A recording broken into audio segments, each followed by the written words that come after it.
So yeah, this is the second week of a four week series we're doing. Don't worry if you haven't been here for the first one; they kind of will work standalone. But we're looking at a series. We're doing a series on something called the Four Reminders.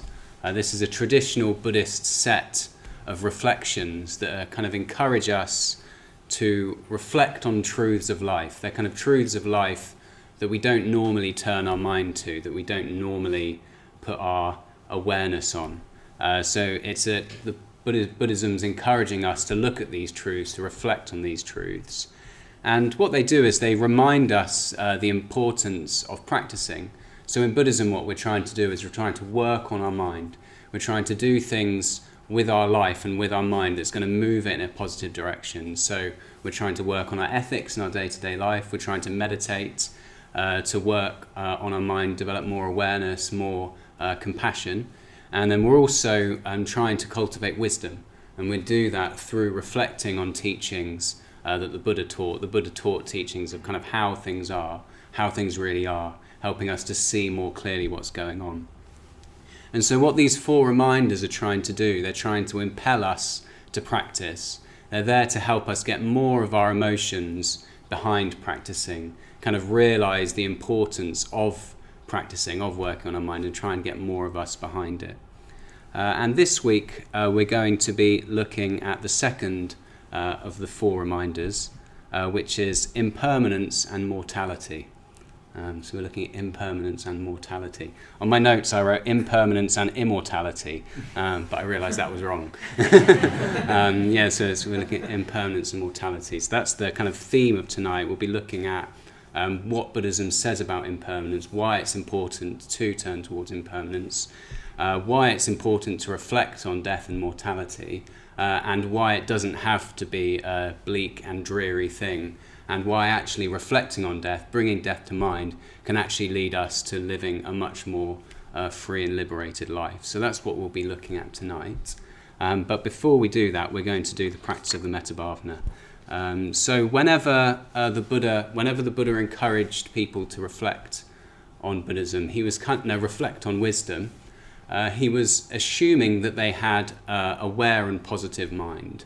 So he told his followers to do practices like the Metta Bhavana to make sure that their mind was filled with awareness and positivity, so they could turn towards the more difficult truths of life with an open heart, which means that we won't take it in the wrong way, and it can really sink in at a deeper level. So we'll do the practice of the Metta Bhavana, which is a practice to cultivate positive emotion. Is there anyone here who hasn't done the Metta Bhavana with us? It's fine if you haven't, but it's just good to know. Yeah? Okay, great. So what I'll do, I won't teach the whole practice, but at the beginning of each stage, I'll just say what we're doing, so you can kind of follow along. And then if you wanted to kind of learn it in its entirety on Tuesdays and Wednesdays and lunchtimes every day, you can learn the practice in more depth, but hopefully I'll say enough so that you can join in with the practice. And at the beginning and at the end, I'll read out a poetic version of the four reminders. So this is a version that's kind of brings a few different things together, but it's a poetic rendering of the four reminders. And I'm going to read this out at the beginning of our meditation, and I'll read it out at the end of the meditation as well. So see if you can let it sink in, and maybe even get more of you behind the practice. The four reminders. This human birth is precious, an opportunity to awaken. But this body is impermanent. Ready or not, one day I shall die. So this life I must know as the tiny splash of a raindrop, a thing of beauty that disappears even as it comes into being. The karma I create shapes the course of my life, but however I act, life always has difficulties. No one can control it all. Only the Dharma can free me and others from suffering forever. Therefore, I recall my heart's longing for freedom and resolve to make use of every day and night to realize it. Okay, so yeah, tonight we'll be looking at the second one there. So I'll just read out the section of the verse that we'll be looking at. So, but this body is impermanent. Ready or not, one day I shall die. So this life I must know as the tiny splash of a raindrop, a thing of beauty that disappears even as it comes into being. Yes, that's the section we're going to be looking at. So it's impermanence and mortality. So when Buddhism talks about impermanence, it's basically pointing out the truth that everything in the universe is changing all the time. So from the tiniest atom, like as small as we could possibly imagine, to as big as we could possibly imagine, kind of galaxies, stars, everything within that is changing. So there's no part of existence that is not in a constant process of change. Everything around us is changing all the time, but also we're changing all the time as well. And Buddhism's pointing out that that's true. And the reason why, so it's kind of like, okay, that sounds, intellectually that sounds, okay, I get that. So why does Buddhism say that we need to reflect on this? Why does Buddhism encourage us to reflect deeply on this? And this is because Buddhism says that we don't actually see this. On a deep level, we don't see that things are impermanent.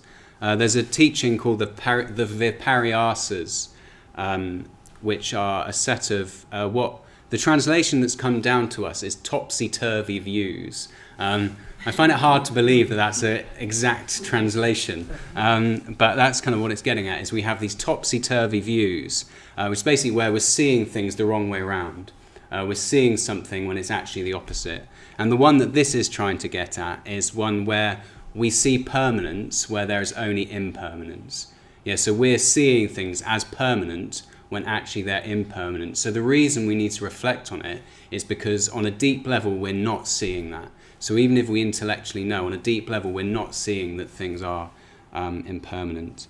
And in the second half we're going to talk more about why seeing things as permanent doesn't work, why we need to move towards impermanence. But what I wanted to start with was for us to reflect on what we see as permanent.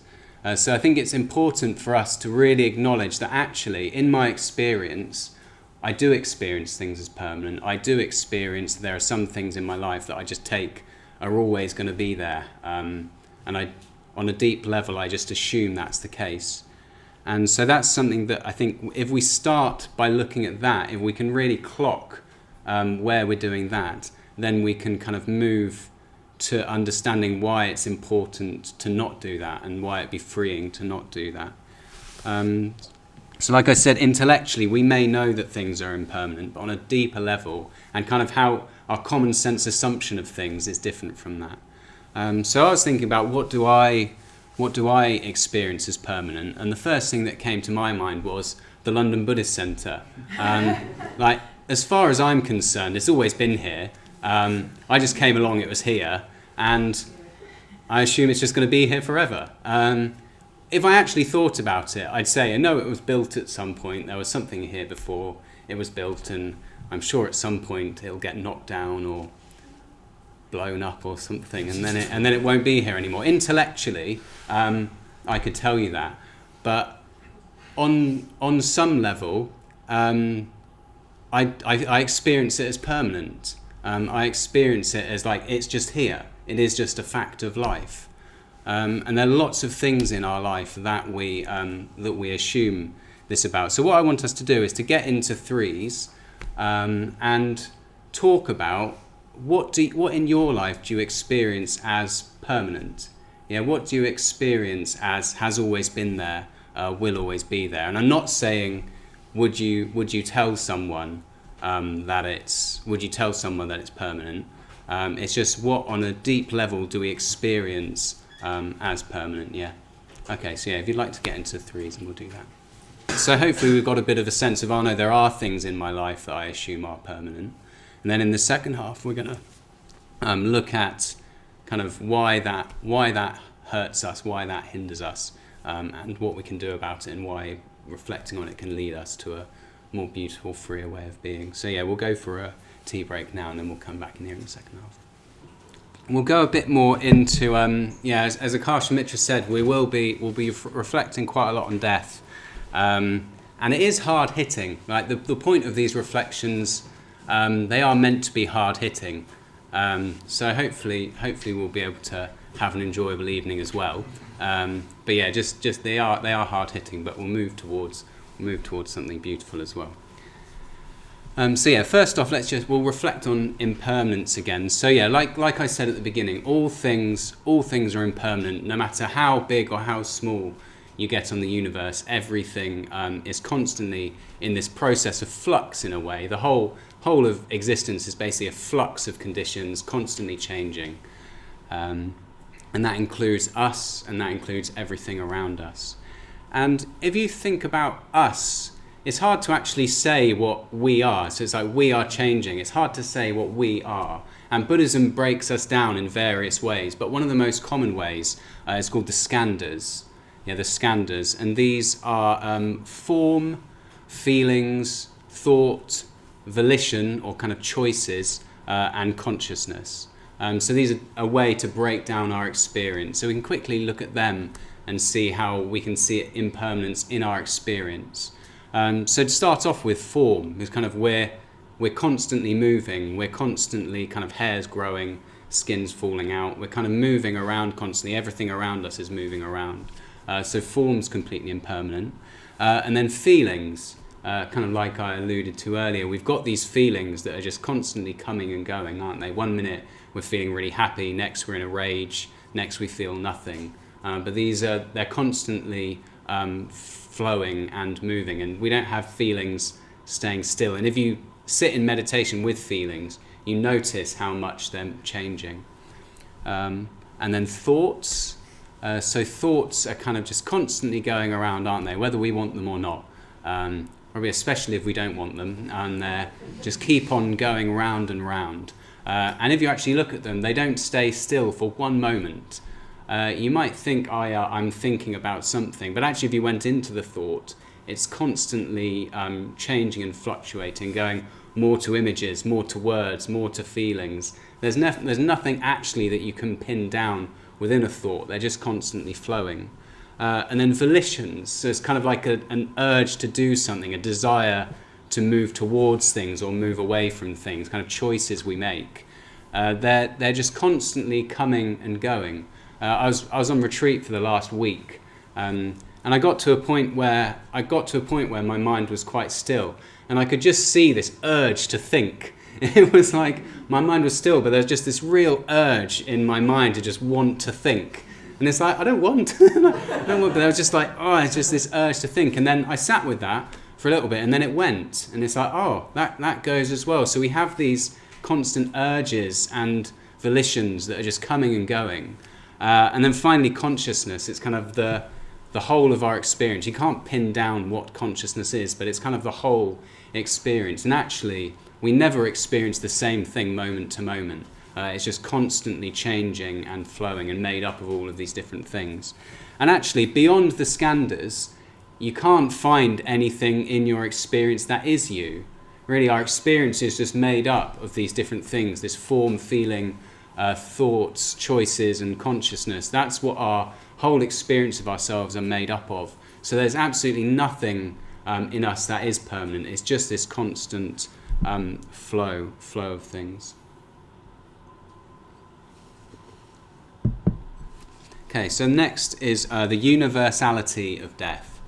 Yeah, so the universality of the fact of death. So this is basically saying everyone dies. Yeah, everyone. Well, if they're lucky, they grow old. But everyone who's ever lived has gone through the process of aging and then at some point died. And yeah, countless billions of people and animals have walked the earth before us, and will do after us, and all of them have died. And so death is just a fact of life. It's probably one of the only things we can be certain of in this life as well. But it's something we don't like to think about. It's something we don't like to talk about. It can be seen as depressing or morbid, or just something we really would rather not think about. So we have this habitual turning away from that fact. That's why Buddhism's encouraging us to turn back towards it, because it's something we have a habitual urge to move away from. And there's these things called, they've actually started doing the Mandela Cafe. There's a thing called a death cafe. Has anyone have you heard of them? Has anyone done a death cafe? Yeah. One of you tell us, what did you get out of doing a death cafe? What was your experience of it? Good conversation with people about really real issues and emotions. Interesting perspectives. Yeah, so it's a chance to talk openly about death with other people in a way where they've gone to do that. It's definitely welcome there because you've gone to the death cafe. And actually you find that you can have much more meaningful and much more satisfying, you can have meaningful and satisfying conversations there about it. So that's kind of an example of consciously trying to turn towards it. And actually, it sounds like it was a good experience. Yeah. Yeah. Yeah, very positive. Yeah, so it's doesn't have to be something that's just morbid and glum. Yeah. And then so that's the universality of death. Death comes to all beings. And then there's the inevitability of our own death as well. So in our experience, we can observe the effects of aging in our body. So whether we like it or not, our bodies are going to age. They're going to be changing in the direction of old age, and we can see those changes happen. And we've got two choices basically. We can either resist it, or we can be open to it and we can look at it. But our habitual reaction will be to resist it. We don't want that to happen. We want to stay young and vital and beautiful, and that's just how we want to stay. So it's instinctual to resist it. But if we can open up to those changes, it can actually be a way that we can start to develop wisdom, basically, start to develop a way of seeing more how things are. I can think of a couple of examples of like the first times I had some signs of aging. It was a couple of years ago. I was looking in the mirror and I realised that my hair was starting to get thinner, and I was just filled with anxiety. It's like, that's not meant to happen. And then I managed to convince myself that it was just because there was like a light at the top of the mirror, and it was like, no, it must be the light. Yeah, but most places I saw it. So but I was filled with anxiety at that point. That was the first time I'd ever encountered aging. It's the first time I'd noticed a sign on myself that it was to do with getting older, basically, in a not so. Obviously, I've got older before that anyway. I'm getting it. I won't talk about those ones. And then, so I could see myself getting older, and I was filled with anxiety. But then recently, I was on a solitary retreat, and basically, I was reading a book, and then I drank my drink, and I accidentally covered one eye while I was reading my drink, and then my book got blurrier, and I was like, oh, and then I kept covering my eye, and I realised that it was getting blurry every time I covered my right eye, and it was a really distracting thing to do when I was trying to get on with my solitary retreat, and I was like, oh, but actually I'd been meditating a lot. I'd been doing reflections. I'd been doing practices that looked at kind of the impermanence of the body, and because I'd been meditating a lot, because had been trying to turn towards the Dharma, when I noticed a sign of deterioration in my body, my initial reaction was actually excitement. It was as if I'd seen actually what the Dharma's telling me is true, and my body's actually doing that thing that the Buddha talked about. And my initial response was actually being quite thrilled. And then I quickly tipped into anxiety that maybe I had a degenerative eye disease and it was going to all go badly. But it was interesting that actually my initial, because I'd been turning towards the Dharma, because I'd cultivated a lot of positivity in a way, when I encountered that sign of aging, there was actually kind of a slightly freeing or thrilling response to it. But on some level, we think that we won't die. Yeah, if we're asked, we will say no, I will. But on some level, we think that we've got a special deal. It's kind of like that's something that's going to happen to everyone else, but secretly, actually, it's probably not going to be me.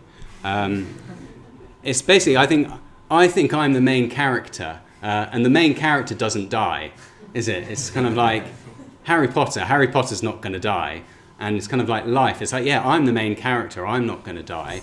That kind of is what happens to side characters or extras or stuff like that. And that's what we all think, basically. We're all the main character. And we think, on some level, we secretly think that we're not going to die. It won't happen to us, but it will. We are going to, as will everyone else. We're not exempt. We don't have a special deal. We are going to pass away.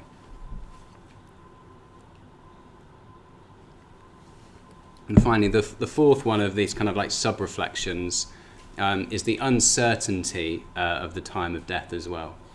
So if we think about our death, if we actually turn towards our death, we like to have kind of a rose-tinted idea of what our death will be like. So we tend to imagine ourselves dying peacefully of old age and kind of gently drifting away, content with the life that we've had. If we think about our death, that's probably what we're thinking or hoping for.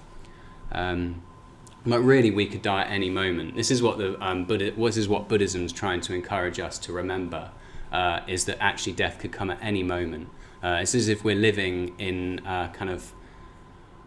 we're living in a fantasy where we think that's not going to happen, basically. But we're always at risk of that. We don't know when it's going to happen. When people die suddenly, it always comes as a shock, and that could happen to anyone. I remember when I was at school, there was a girl in my year at school, and just one night she just died in her sleep. She wasn't even ill beforehand. There was just one night she got pneumonia in her sleep, and she just died. The next day she was dead. And it's just like, that was a young girl, and just like that she's gone. And that's happening everywhere all the time. We won't always hear about it, but that's happening everywhere all the time, and that could be us. So it's important for how we live that we keep that in mind as a possibility. I'm going to talk more later on about what happens as we bring death in, but as we do reflect on our death and the positives of that. But it's just important to remember that could happen to us at any moment. Any moment could be our last. So why should we reflect on impermanence and death? These are reflections we can bring on our death, about death. We can bring these in, but why should we reflect on impermanence and death? So impermanence, there's something in relation to impermanence that makes us suffer. And Buddhism has a name for this. It calls it viparinama dukkha. So dukkha means suffering, and viparinama dukkha is the suffering that's associated with pain. It's the suffering that's associated with change. So it's the suffering of change. And the reason why change makes us suffer is that we all have things that we love. We all have things that we cherish. We all have things that we're attached to. But on some level, we know the precariousness of these things. We know that there is a chance that they'll go. And because of this, there's anxiety. There's anxiety that we're going to lose the things that we love. We're going to lose the things that we hold dear to us. So when we're resisting impermanence, there's always going to be suffering associated with it. I noticed when I'm on retreat, I especially get a lot of fear about my girlfriend dying and about my parents dying. It's like a constant thing that comes up. And when I go deeper into my mind, when I encounter fear, that's often the fear that's associated with it. And it was interesting, on my most recent solitary retreat, I actually tried to turn towards that and look at that and look what was going on there. And I saw that on some level, I felt that if I resisted that in my mind, if I kind of like in my mind was just like pushing it away and resisting it, I felt like I was making it less likely to happen. And I also saw that I thought that if I didn't resist it, if I kind of allowed it and opened to it, I thought it was going to be more likely to happen. So on some level, we think that this kind of pushing away at the possibility of change and losing things is going to help us, and that if we were open to it, if we really allowed it, then it would make it more likely to happen. So that's why we're constantly in this struggle in our mind, and that's making us suffer. But actually, opening up to the facts of life it doesn't make it more likely to happen. But what it does is it frees us from the suffering that we're causing ourselves by resisting the facts of life, by resisting change. So that's an example of, so we've got things in our life that we're attached to. But one of the things we're most attached to is sense experience. We're attached to having sights coming into our eyes, sounds into our ears, feelings in our body, the other senses. I can't think of them right now. But we're attached to all of them, therefore we're attached to a body. We're attached to having a body. But we know that if the body dies, we'll lose this experience we have. We'll lose this experience of all the things that we enjoy in the sense world. And this gives us a constant anxiety about losing life. So on some level, there's this constant fear of death going on.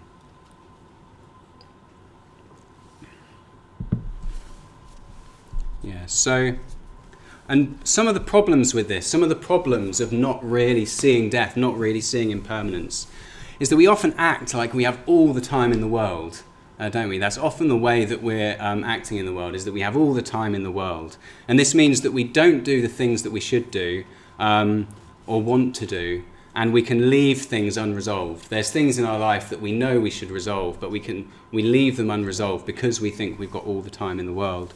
There's a really good quote from the Dhammapada, which is a kind of early set of teachings from the Buddha, where he said, "Those who know we are headed for death will compose their quarrels."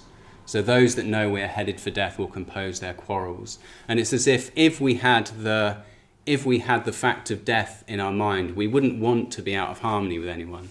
We'd want to be in harmony with all people when we face death.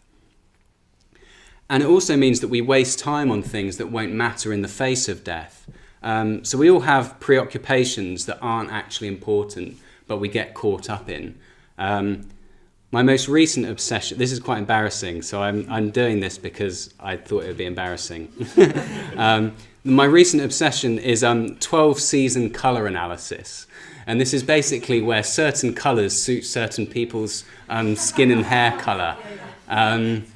And I just got really obsessed with it. And I was really enjoying it. But I could see, on my most recent retreat, I could see how much I got obsessed by it. Because when I was sat around doing nothing, I was looking at people's skin and hair and being like, oh, what colours would suit their skin and hair?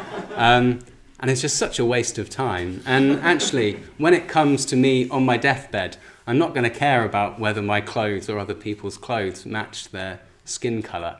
This is an example of my most recent thing that it's just I'm distracting myself with in a way. And there's all sorts of things, isn't there? There's trying to earn lots of money. Actually, when people are on their deathbed, they don't say, I wish I'd earned more money. That's often something they say, oh, I wish I'd spent less time just earning money. Accumulating possessions as well, they say, don't they? Like, you can't take anything at death, so we're not going to be able to take all of our possessions with us at death. And also fleeting pleasures. We have these fleeting pleasures in life that we grasp after and we try and have, but actually they pass so quickly. And if on our deathbed all we've had is just a bunch of fleeting sense pleasures, that isn't going to make us feel like we've had a life fully lived. And it also turns us away from what really matters or what's really important or really satisfying. When I was on my ordination retreat, it's kind of a long retreat that you go on. It's 11 weeks. And it's basically where for 11 weeks you spend time in the most perfect conditions for practicing the Dharma. It's the perfect conditions for practicing meditation, living in community, reflecting on the teachings. And I remember for the second half of the retreat, what kept popping up into my mind was, I can't wait to have a burger. Vegan burger, just to clarify. But it was, I was like, I can't wait to have a burger. And actually, burgers aren't that good. It's kind of like, I'm in this perfect conditions for working on my mind to move myself towards freedom and liberation. And actually, what I'm thinking about is kind of a 10-minute experience of a burger. And I had a burger very quickly when I got back down, and it was nice, but it wasn't worth distracting myself over.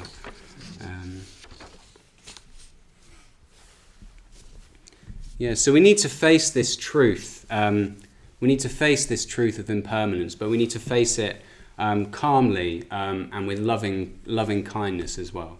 Yeah, we need to have an open heart when we think about this.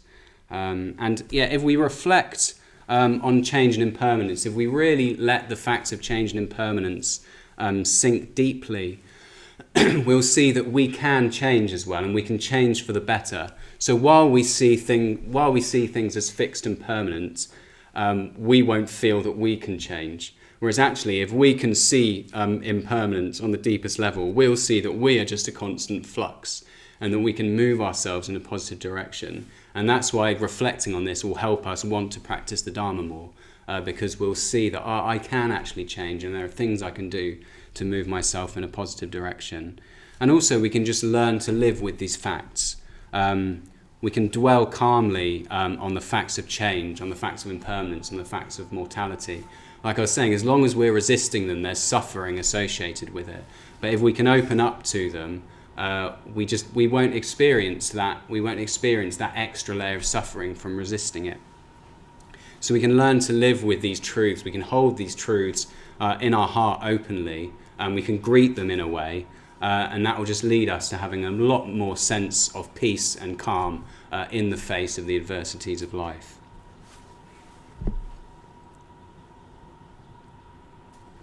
So impermanence is all around us, basically. All around us, impermanence is constantly happening. And if we can open up to it, it's basically like life is teaching us about impermanence. If we can really reflect on it, life is teaching us impermanence. And there is a beauty and a poignancy to life when we're aware of the fleetingness of it, when we're aware that things come to an end.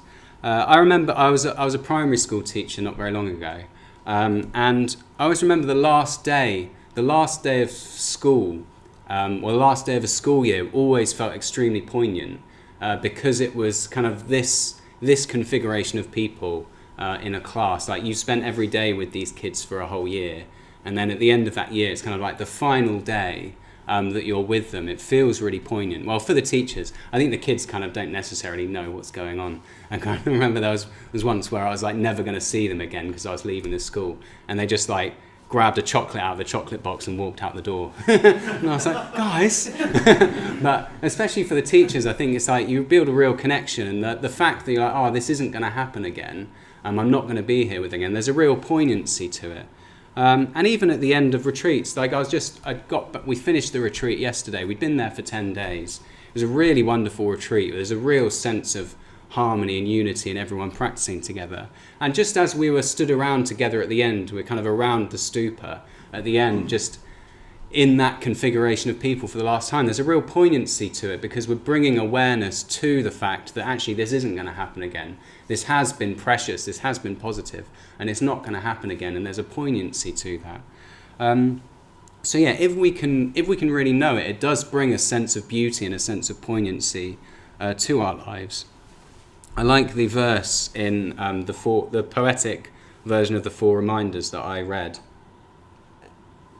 It has this line: "So this life I must know as the tiny splash of a raindrop, a thing of beauty that disappears even as it comes into being." So it's a thing of beauty that disappears even as it comes into being. And if we could really treat our life like that, it's coming into being and it's disappearing. It's disappearing as it comes into being, but there's a real beauty with that. So yeah, it's fleeting, but it's also beautiful. And so far we've looked at concepts. I've talked quite conceptually about impermanence. It's important that we do have reflections and think conceptually about it. But another way that we can feel into impermanence is through images. Yeah, Buddhism gives us loads of different images for impermanence that we can reflect on, and that's like another way that we can get the truth of that to sink deeper. So what we're going to do now is we're going to read a poem that's all about this, basically. So this is Kukai's letter to a nobleman in Kyoto. So this is written by a monk who's living up a mountain, and he's requested from someone in Kyoto to come down from his mountain and teach the Dharma there, and this is his response to that person.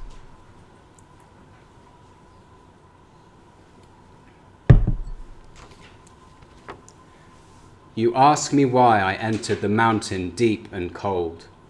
Awesome, surrounded by steep peaks and grotesque rocks. A place that is painful to climb and difficult to descend, wherein reside the gods of the mountain and the spirits of trees. Have you not seen, oh, have you not seen, the peach and plum blossoms in the royal garden? They must be in full bloom, pink and fragrant, now opening in the April showers, now falling in the spring gales. Flying high and low, all over the garden the petals scatter. Some sprigs may be plucked by the strolling spring maidens, and the flying petals picked by the flittering spring orioles. Have you not seen, oh, have you not seen, the water gushing up in the divine spring of the garden? No sooner does it arise than it flows away forever. Thousands of shining lines flow as they come forth, flowing, flowing, flowing into an unfathomable abyss. Turning, whirling again, they flow on forever, and no one knows where they will stop. Have you not seen, oh, have you not seen, that billions have lived in China, in Japan? None have been immortal, from time immemorial. Ancient sage kings or tyrants, good subjects or bad, fair ladies and homely, who could enjoy eternal youth? Noble men and lowly alike, without exception, die away. They all have died, reduced to dust and ashes. The singing halls and dancing stages have become the abodes of foxes. Transient as dreams, bubbles or lightning, all are perpetual travellers. Have you not seen, oh, have you not seen, this has been man's fate. How can you alone live forever? Thinking of this, my heart always feels torn. You too are like the sun going down behind the western mountains, or a living corpse whose span of life is nearly over. Futile would be my stay in the capital. Away, away I must go. I must not stay there. Release me, for I shall be master of the great void. A child of Shingon must not stay there. I have never tired of watching the pine trees and the rocks at Mount Koya. The limpid stream of the mountain is the source of my inexhaustible joy. Discard pride in earthly gains. Do not be scorched in the burning house, the triple world. Discipline in the woods alone lets us soon enter the eternal realm. Yeah, so in a way I kind of want to let the images speak for themselves. But what we're going to do is we're going to get into threes, and we can just go through this poem. In a way, we can just reflect on the poem out loud together. We can look again at the images. We can kind of draw out the images together and see which ones speak to us, see what effect these images have. Are there any images that really speak to you, that really kind of struck a chord? But it's just a chance to talk openly about it. So if you get into threes, and then just go through it together and just kind of draw out any bits that speak to you strongly. So hopefully that gave you a bit of chance to bring some of the images a bit more to life in your mind. I just wanted to point out a couple of things. So one thing that I really love about this poem is this refrain, have you not seen, oh, have you not seen? Have you not seen? It's quite haunting in a way. I think I've heard this poem lots of times, and it's kind of there in my mind, kind of like, have you not seen, or have you not seen? This is someone that has seen the truth of impermanence, and it's kind of communicating with someone who hasn't.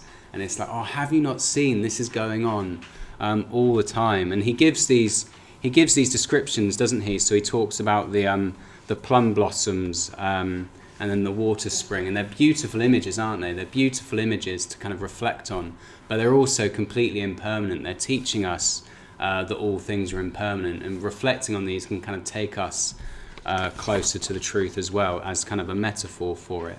But what I really love is he then goes into, he talks about death as well, doesn't he? He says, billions have lived and none have been immortal from time immemorial, so no one has lived forever. He's really clearly seeing that as well. But he also says, I've never tired of watching the pine trees and the rocks of Mount Koya. The limpid stream of the mountain is the source of my inexhaustible joy. And this is the way that someone who's truly seen that, who's truly seen the fact of impermanence, this is how they would experience the world. Source of inexhaustible joy. And so kind of that's what we can move towards as well. So it's not just turning towards difficulty, it also gives us this liberation and this joy. So what I want to do now is just that hopefully we picked out some images that spoke strongly to us. So we're just going to sit for 5 minutes, and I encourage you to bring to mind one of the images in this poem, and just let it sit with you. Let the image have its effect. You don't need to try and dissect it or think about it. Just bring the image to mind and just let the image have an effect.